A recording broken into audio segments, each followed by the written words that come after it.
I thought about then putting it into zones, and I put it into 4 zones. And I just said, if you're at 75 to 100, you're probably fine.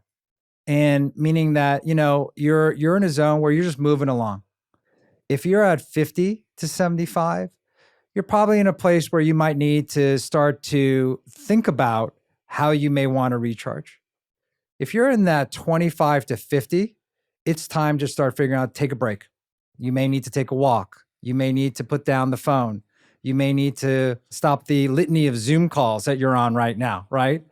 And if you find yourself 0 to 25, that's a real kind of indicator for you to say, hey, something's probably not right. And I need to really kind of take a hard stop and figure out how I recharge. And recharge can happen in a number of different ways. And so I've often talked about when I've gotten into that zone, I just kind of almost go for a walk.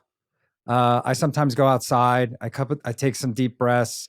I do a number of things. Sometimes I may need a workout. A workout really helps me to recharge on a personal front. And everyone's a little bit different, and they'll go to different techniques. And so in the book, I list a lot of things in the book that you may do. You may do 1, 2, 3, 4, or all of them.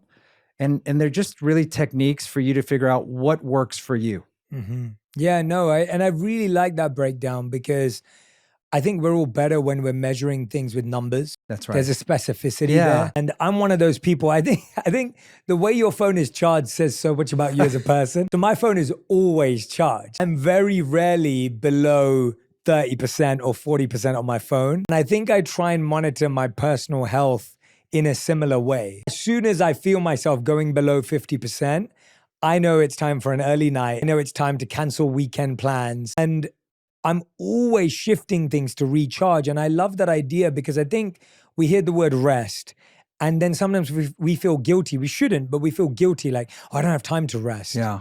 But when you think of it about recharging, you're reframing it and going, oh, I do need to recharge, because otherwise, how am I going to give my best tomorrow? 100%. 100%. And, it's funny, you and me are the same on batteries. I keep my battery pretty charged as well. I have an electric car too. I marvel at people who can take that electric car battery down to 5%.